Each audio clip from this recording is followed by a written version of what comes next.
Today marks 1666 day of day lessons, day reflections, and today we speak about one topic as narrative control, stories that we tell ourselves.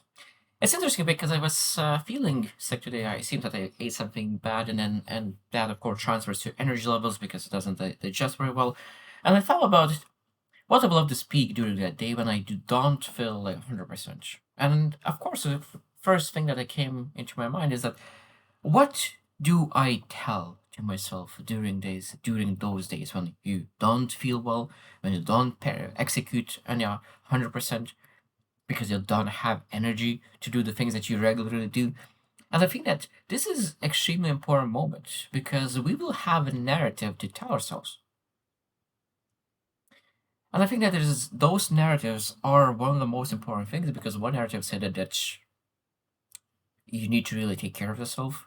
You need to take care of your energy, your health, rest, recharge. Another one will be that don't fall back into the terrible habits that potentially could lead. I'm sick, I'm not feel well. Now I could potentially allow myself to really do the things that actually is sabotaging your rest because we already know that rest is sometimes mislabeled because sometimes we believe that we are resting, but we're actually not resting at all. So knowing what the rest means is actually important. But at the same time, narrative control is as well. So like today we'll share 7 things that we need to consider specifically about narrative control. The first one is that the story you protect becomes your prison. That it means that it might be that we started to really tell our story about who we are, and then we remember the moments when we actually acted in according of that story. Because it's interesting thing when we start to believe who we truly are, we start to looking for for proof for that. And that narrative story, that means that if you actually looked for opposite what you actually believe, most likely you'll find it. Because we always act certain way, but there's always exceptions. There's always exceptions.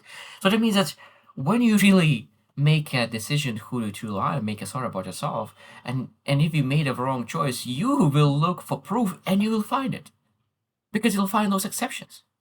And that's ridiculous. Sometimes we can start to believe the wrong thing because we found the proof in exceptions rather than a true story.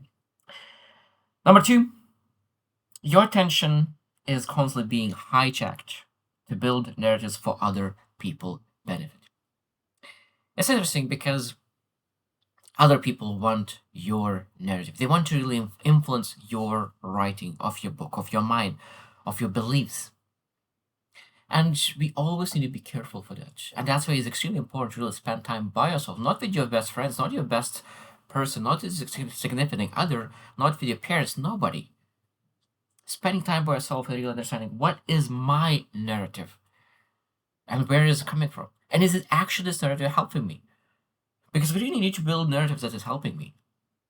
Because if this narrative could not be changed, okay, let's move to the narrative that could be beneficial for me. Because I think there is, if narrative is sabotaging you, that's not the best narrative to hold on to. Because otherwise it becomes a prison. And at the same time, a lot of times when you really have a narrative that is not serving us is because other people start to really influence that narrative writing and that it becomes beneficial for other people, not for you. Number three, shame is one of the strongest narrative control mechanisms on earth. And this is again part of that said that the families do that the strong people do that of people of your age does that, and religions do it. That means that there's a lot of things that is built that this is what you're supposed to do. But now you're outside of what people do. And now that could be a shame, guilty trip. But I think that we need to understand that if someone did that, doesn't mean that you will do that. It might be that you are part of 5 percenters who are actually different and do things differently, and that's the world is beautiful because if everyone would do exactly the same way, life would not be as beautiful as it is right now. And we need to really say that, okay, like if someone says that, oh, like they doing that, and really try to guilt you or shame you, that's not probably the person who actually that you will not want to spend time with. If you not, of course, if you address that and they're willing to change it, that's totally fine. But like some people just want to be arrogant, and they learn that what arrogance means is that believing that they know better than other people and they know what's right and have that self righteousness, and that's what arrogance means, and that's a terrible thing. Number four, memory itself is a narrative based, and this is it's very interesting. I learned pretty recently, still maybe less than a year for sure, that memory itself is narrative based, and I found such a interesting thought and perspective that that memory is narrative based, that theoretically, we have a memory and we think that it's fixed, but we add things to it. We narrative that past. And a lot of times when you change, your memory changes as well because now you see things differently. So the more you change in the present, the more your past will change because your narrative writing up capabilities will change according to your new version of you. And this is such an interesting thing. And now, when we become wiser, we're able to actually use our past for our own benefit, not for the things to solo us down. Number five, some people stay confused because confusion protects them from commitment. I have seen it. I have seen that people really not willing to really do anything about their life and they are committing to be confused. Committed to be confused. Because when you're confused, you don't need to do anything. Oh, I'm just confused. I don't know what to do.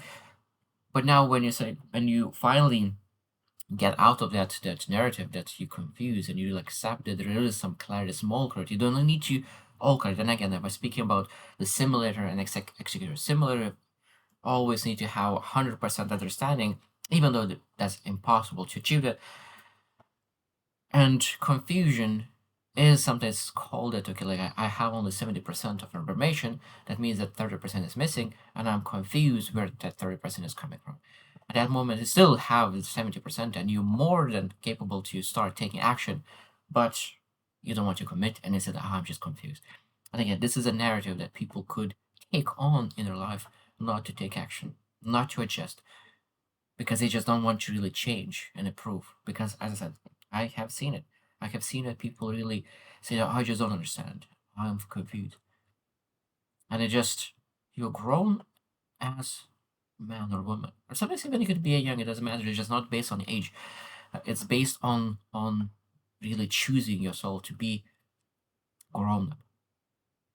Number six is that every environment rewards a certain narrative. And this is interesting because when you look into your surroundings, your people, and you look into their standards, their things, and it's interesting because even ambition could be mocked in certain environments.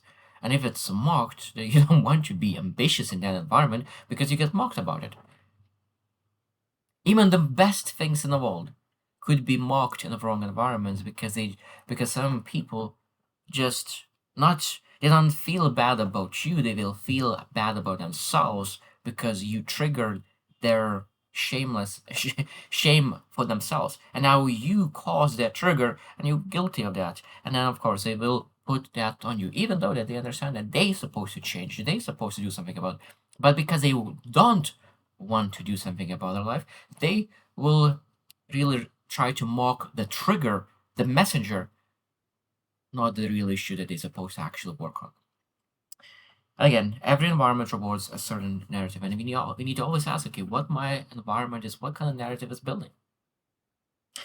And last one, number seven, reinvention requires grieving.